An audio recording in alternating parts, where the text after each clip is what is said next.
I recently made a final decision that my entire family considers the most ruthless betrayal in the world. My name is Jillian. I am 30 years old and I have spent my entire adult life quietly fixing financial disasters for my relatives without ever asking for gratitude. Despite carrying their heavy monetary burdens for many years, they never respected my sacrifices, but rather treated me like an inferior subordinate, expected to submit unconditionally to their ridiculous demands. Everything finally crossed the line of basic human decency when I received a formal email containing a list of 6 humiliating conditions I had to strictly follow just to earn an invitation to a major family wedding. They genuinely believed I would simply swallow my pride to maintain the perfect public image they desperately wanted to project to their wealthy guests. Instead of yielding to their toxic manipulation or crying over the blatant disrespect, I silently booked a flight to Hawaii for the exact day of the ceremony while leaving behind a single brief note to clarify my sudden absence. Sitting completely unbothered on a tropical beach thousands of miles away, I watched my phone screen continuously light up with exactly 59 missed calls within a single hour. I took a slow breath while looking at those frantic notifications because I knew the absolute financial chaos I orchestrated had finally struck the venue back home. Before I go any further into the details of this disaster, if this is your first time visiting the channel, please take a quick moment to hit subscribe and share your thoughts in the comments below, because I genuinely read every single message. 4 months before the wedding ceremony actually took place, Mom appeared at my front door holding a thick stack of unpaid invoices with completely bloodshot eyes. She came straight to me because my sister Rhonda, who is 32 years old, was officially preparing to marry her fiancé Blake. I was already raising my daughter Willow, who is 8 years old, entirely on my own while strictly managing my consulting business. Mom did not visit my house to ask how Willow was doing, but rather to dump another massive financial disaster directly into my lap. This was certainly not the first time I had to rescue them from their own reckless monetary decisions. I previously paid off enormous credit card debts for Mom while simultaneously covering the expensive apartment rent for Rhonda for several consecutive months.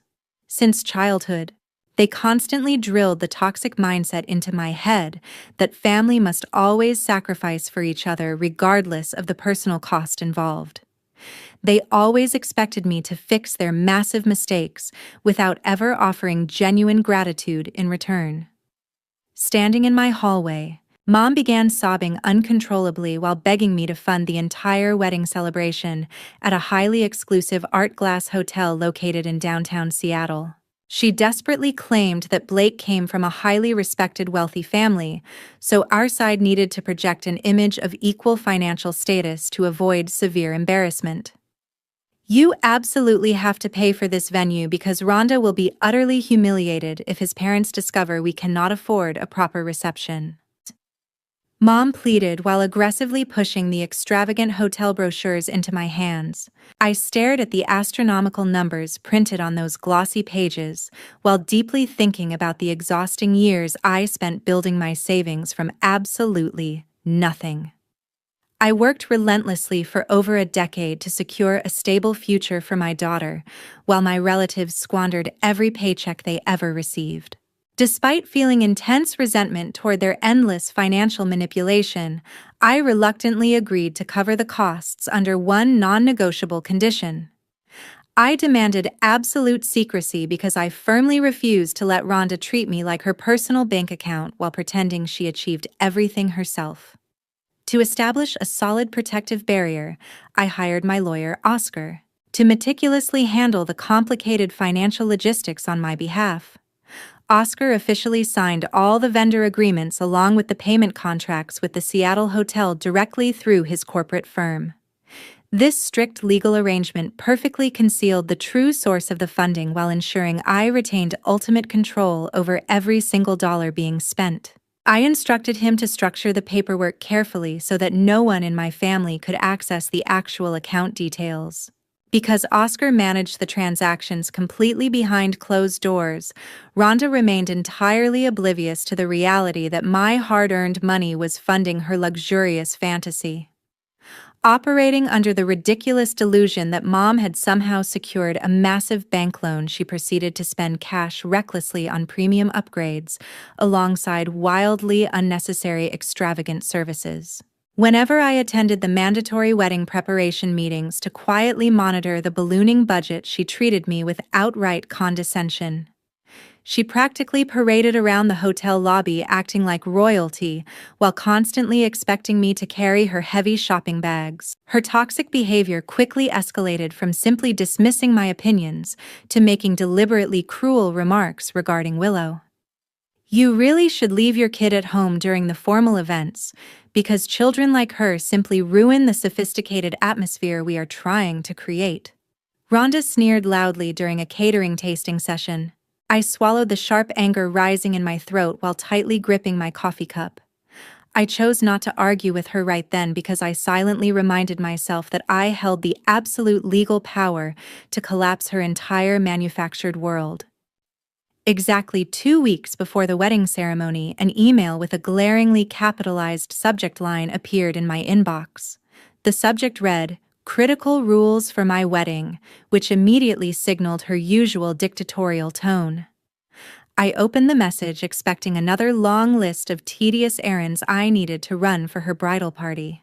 Instead, the message contained a rigid list of 6 mandatory conditions that I needed to fulfill simply to attend the reception. The very first demand immediately sent a wave of icy fury straight through my veins because it directly targeted my child. Rhonda explicitly forbade Willow from stepping foot inside the Seattle hotel under any circumstances whatsoever. She arrogantly wrote that bringing a child born completely out of wedlock would irreparably stain the sophisticated aesthetic she wanted to present. She even suggested I hire a cheap overnight babysitter because my daughter did not belong among respectable society guests. Reading those vicious words about my innocent daughter completely crossed the final boundary of my patience. The subsequent items on her list aggressively shifted toward blatant financial extortion, masquerading as sisterly requests. She boldly ordered me to pay the massive security deposit for her brand new luxury apartment, while simultaneously demanding a full year of prepaid homeowner association fees. Furthermore, she completely expected me to fund their entire premium honeymoon package to an exclusive tropical resort without asking any questions. She outlined the payment deadlines as if she were a debt collector, demanding money from a delinquent client. She genuinely assumed I would just blindly transfer thousands of dollars to support her lavish lifestyle, because I had always done exactly that in the past. The most incredibly degrading requirement appeared near the very bottom of the demanding message just above her electronic signature. Rhonda strictly commanded me to wear a plain gray uniform matching the hired catering staff, rather than an appropriate formal guest dress. She shamelessly admitted her specific goal was to trick Blake and his prestigious relatives into believing I was merely a temporary event worker. She wanted to actively erase my existence as her biological sibling, simply because she considered my single mother status a disgraceful burden to her shiny new high society image. She literally instructed me to use the service elevator to avoid mixing with the actual invited family members. "You need to stay completely out of sight in the background so you do not embarrass us in front of his important guests." Her email concluded with sickening entitlement. Staring at the glowing computer screen, every single ounce of familial obligation I ever felt completely shattered into dust. I finally understood that even if I completely drained my entire life savings to finance her fantasies, they would never view me as a human being worthy of basic respect. They only saw me as a convenient bank account mixed with a punching bag for their own deep insecurities. All those years of swallowing my pride to keep the peace suddenly felt utterly pointless. I did not shed a single tear over the devastating realization, nor did I pick up my phone to scream at Mom about the sheer cruelty of the situation. I refused to waste another drop of emotional energy arguing with people who fundamentally lacked basic empathy. I calmly moved my mouse across the screen while taking a slow breath of absolute clarity. I forwarded the entire disgusting message directly to Oscar, along with a very brief instruction attached to the top. The situation has finally crossed the line. Please prepare the termination documents immediately. I typed before closing my laptop with complete certainty. On that Monday morning, when I confidently walked into the corporate office, Oscar had already arranged the entire stack of contract files neatly across his desk. He immediately presented the formal legal documents required to completely cancel the massive credit card authorizations used to guarantee payments for the Seattle venue, alongside all associated catering vendors. The complicated paperwork explicitly outlined the immediate revocation of the financial trust we had previously established to shield my true identity from the hotel management team. We carefully reviewed every single contractual clause to ensure my sudden financial withdrawal complied perfectly with the original corporate agreements we securely established several months ago. Oscar looked at me with a noticeable expression of slight hesitation before delivering his final professional warning regarding the irreversible severity of my chosen retaliatory actions. After you officially sign this cancellation order, the hotel management possesses the absolute right to stop providing all scheduled services immediately without any further notice, he explained cautiously. I did not blink or show any visible sign of hesitation as I looked directly into his eyes to deliver my final uncompromising answer regarding the matter. I understand the consequences perfectly. Hand me the pen so we can finish this necessary procedure right now, I replied with a completely steady voice. I pressed the blue ink firmly onto the paper while explicitly instructing him to schedule the financial withdrawal to take effect exactly at dawn on the actual wedding day.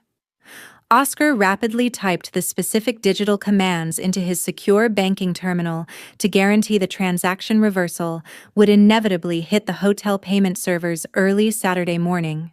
Setting the exact cancellation time for the morning of the ceremony guaranteed that Rhonda would possess absolutely zero opportunity to scramble for alternative bank loans or borrow emergency funds.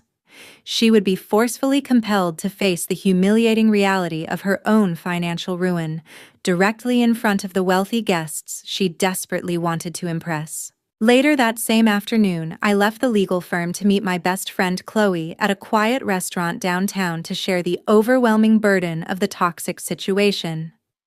I handed my unlocked smartphone across the wooden table so she could thoroughly read the degrading email containing those 6 ridiculous conditions directed at my innocent child.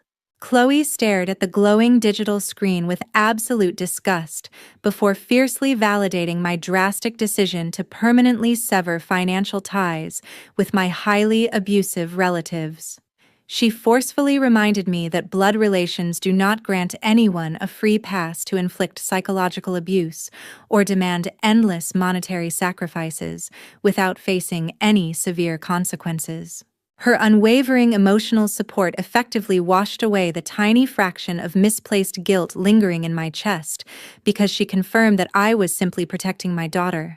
While sitting there drinking my cold iced tea, I opened a premium travel application on my device to initiate the final irreversible phase of my silent exit strategy. I directly booked 2 expensive business class tickets, departing for a beautiful tropical resort in Hawaii on the exact same morning the Seattle ceremony was scheduled to begin. I truly wanted to ensure we were safely thousands of miles away across the ocean by the time the financial hurricane finally made destructive landfall at the venue. Once I safely returned to my quiet house later that evening, I pulled our largest suitcases from the hallway closet to begin the secret packing preparation process. I carefully folded colorful summer clothes for Willow, while quietly making sure everything remained completely hidden from anyone who might unexpectedly drop by the house unannounced. I meticulously organized our passports alongside the newly purchased boarding passes while feeling a profound sense of liberation, lifting the heavy weight off my tired shoulders. At exactly 7 o'clock on Friday evening, merely one day before the officially scheduled wedding ceremony, I confidently walked into the bridal suite of the Seattle Hotel holding a small decorative box in my hands. The massive hotel room felt incredibly chaotic, with expensive designer dresses scattered carelessly across the luxurious furniture, while Rhonda was intensely applying her premium makeup near the brightly illuminated window. She immediately looked at my approaching reflection through the large vanity mirror and instantly treated me like a lowly hired servant the very second I stepped inside the doorway.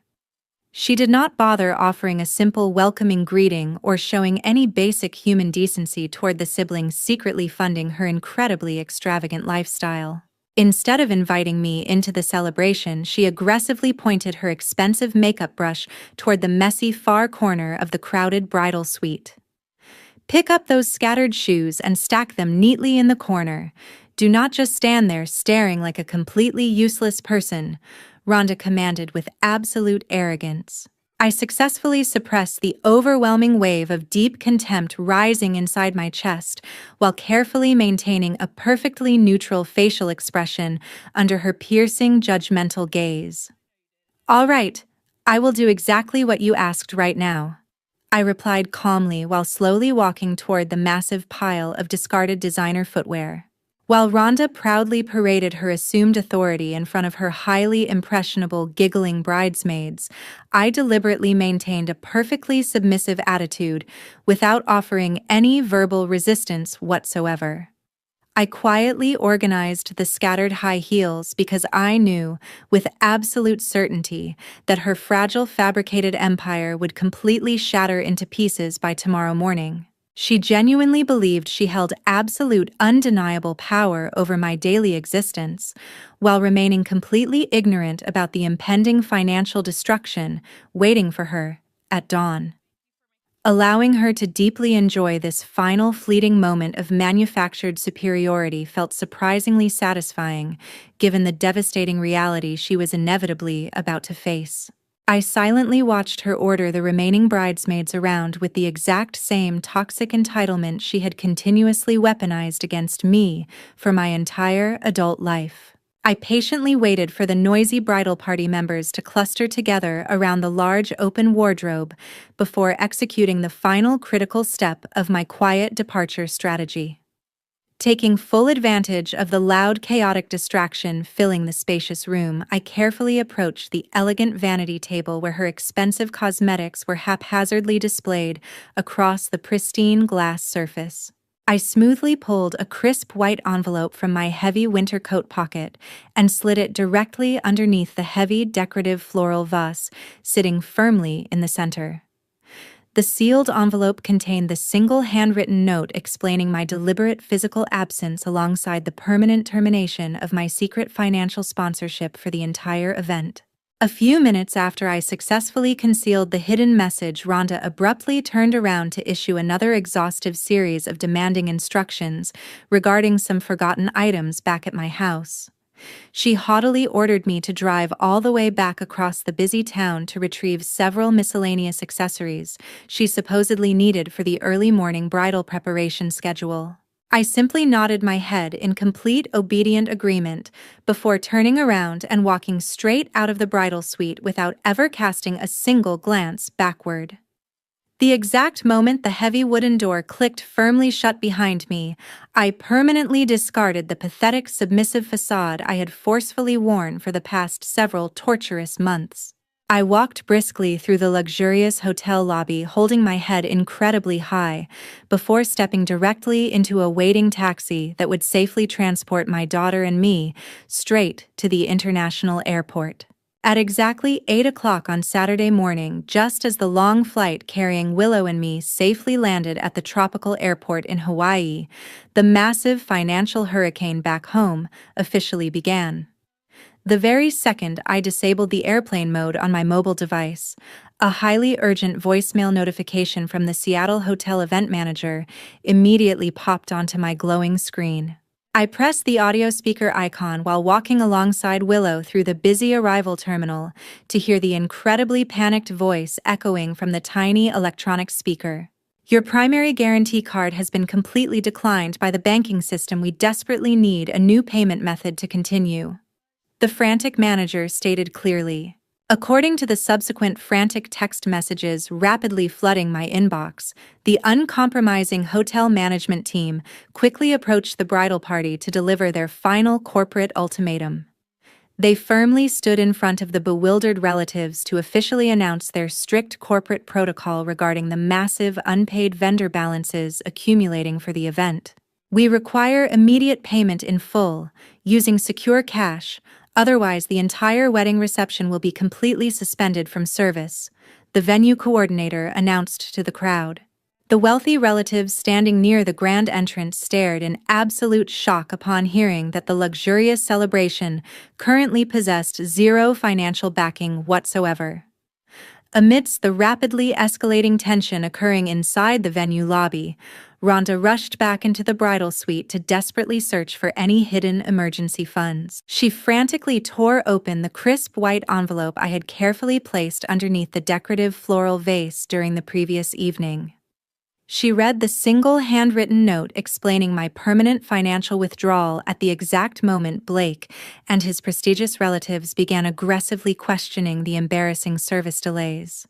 The wealthy groom demanded an immediate logical explanation regarding why the professional catering staff stubbornly refused to serve the expensive appetizers to the hungry arriving guests.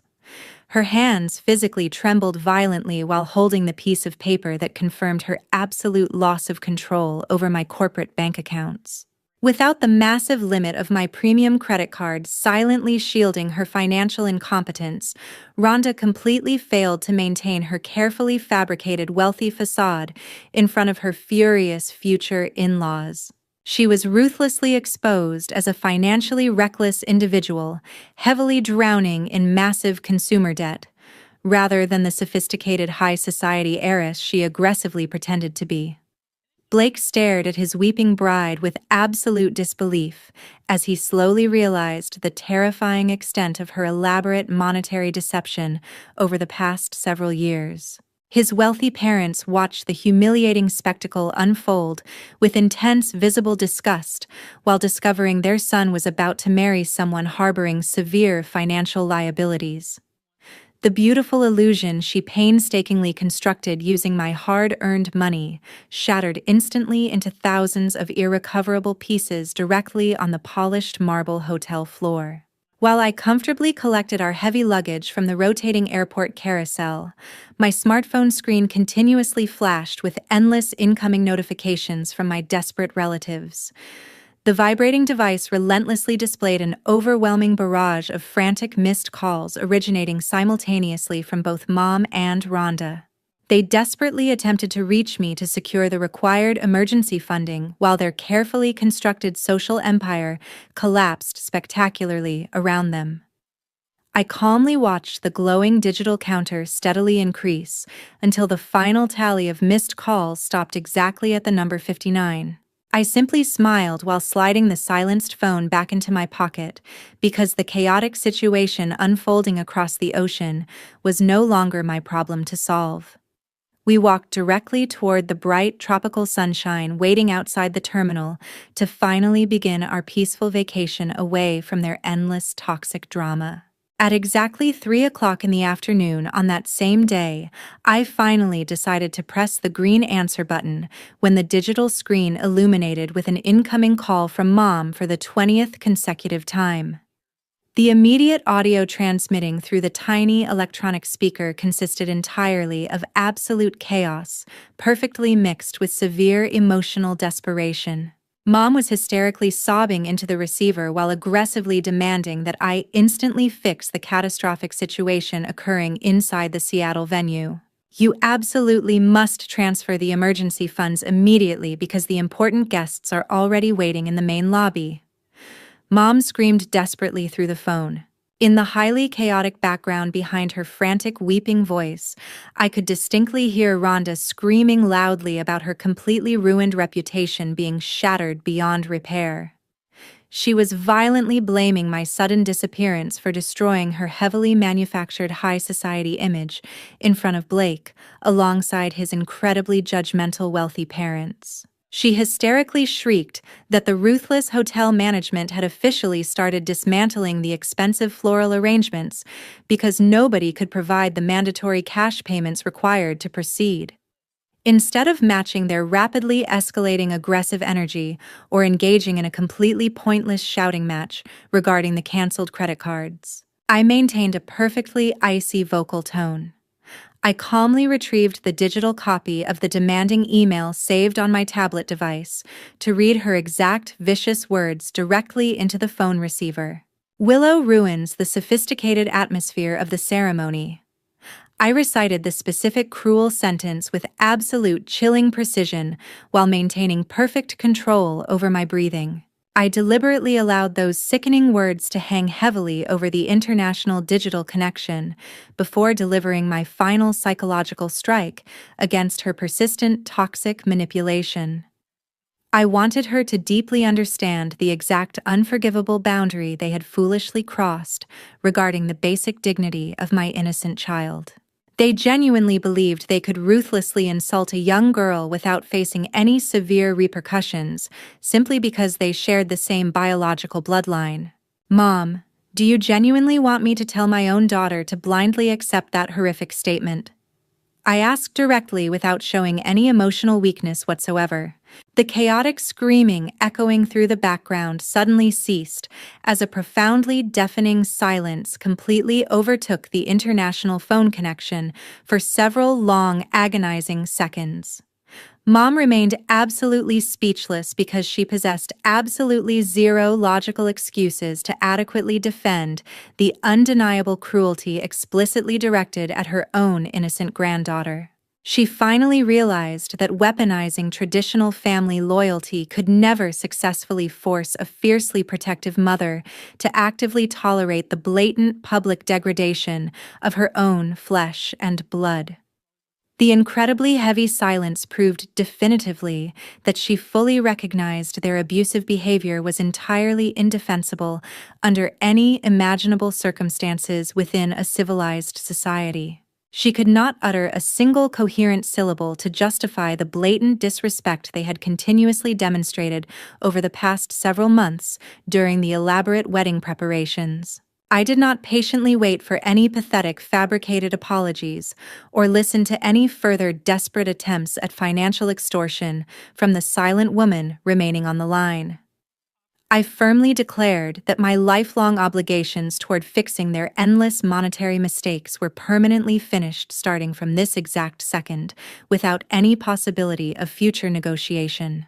I pressed the red disconnect button to completely terminate the active call before immediately navigating toward the communication security settings on my mobile device. I systematically added every single phone number associated with my toxic relatives into the permanent block list to ensure they could never reach me or my daughter ever again. Removing their persistent digital presence from my daily existence felt incredibly liberating after enduring decades of their relentless emotional manipulation alongside their constant financial abuse. I simply placed the silenced smartphone onto the glass table beside me while turning my attention fully back toward enjoying the peaceful vacation alongside my beloved daughter. Exactly 1 week after that disastrous event finally concluded, Oscar securely transmitted a highly detailed report regarding the severe legal consequences that occurred in Seattle. According to the verified information carefully gathered by my professional representative, Blake remarkably maintained his outward composure without causing any massive public scenes inside the crowded hotel lobby. However, he quietly packed all his personal belongings to permanently leave their shared luxury apartment merely a few days following the catastrophic reception failure. He subsequently hired a professional family attorney to officially terminate their formal engagement while completely distancing his respectable parents from the humiliating financial scandal. He rightfully refused to legally bind his future to a deceitful partner who blatantly lied about her monetary status while secretly relying on her heavily despised sibling for basic survival. Blake thoroughly understood that officially marrying a manipulative individual capable of such profound deception would ultimately destroy his own carefully structured professional life. Consequently, Rhonda was violently forced to independently confront the terrifying reality of those massive penalty invoices resulting directly from her multiple severe contract violations. The uncompromising hotel management rapidly pursued aggressive legal actions to completely recover the substantial financial damages caused by the sudden last-minute cancellation of their expensive premium services. Without my extensive credit limits reliably functioning as her permanent protective safety net, she was instantly pushed into an inescapable pit of suffocating consumer debt. Mom was completely unable to financially rescue her favored daughter because she had similarly exhausted her own limited resources trying to maintain their elaborate facade of wealthy superiority. Their entire fabricated social empire completely crumbled into dust the exact moment I finally refused to continuously supply the necessary monetary foundation. Reflecting deeply upon the devastating emotional wreckage left behind, I realized with absolute clarity that I never actually betrayed my biological relatives under any objective circumstances. They had maliciously betrayed my unwavering lifelong devotion time and time again before successfully forcing me to utilize this incredibly ruthless method merely for necessary self-defense. They deliberately chose to prioritize their shallow, fabricated social image over the fundamental emotional well-being of my completely innocent child. Walking away from their endless toxic manipulation was the absolutely only logical choice remaining after they repeatedly demonstrated their complete inability to offer genuine respect or basic human decency toward my small family. I am incredibly proud of my difficult decision because it finally allowed Willow and me to peacefully begin a brand new chapter completely free from their suffocating emotional abuse. Looking comprehensively at the entire situation, there are certain harsh truths that we must eventually accept in order to truly grow as independent individuals. Sharing a biological bloodline is never a valid contractual agreement, allowing abusive relatives to unconditionally trample over your personal boundaries. When you continuously offer massive sacrifices but only receive bitter contempt in return, choosing to walk away is never an act of selfishness, but rather a highly justifiable execution of personal self-defense. Your inherent human value is not determined by the conditional validation provided by your family members, especially when dealing with a toxic dynamic that constantly takes your genuine kindness for granted. Sometimes the absolute best punishment for deeply ungrateful people is simply forcing them to effectively carry their own heavy burdens without relying on your constant support. Thank you so much for spending your valuable time listening to my personal story until the very last minute. What do you honestly think about my final retaliatory decision regarding this incredibly complicated family situation? If you were trapped in that identical circumstance, would you decisively take everything back exactly like I did? Please leave your thoughts in the comments below, because I sincerely look forward to reading everyone's unique perspectives.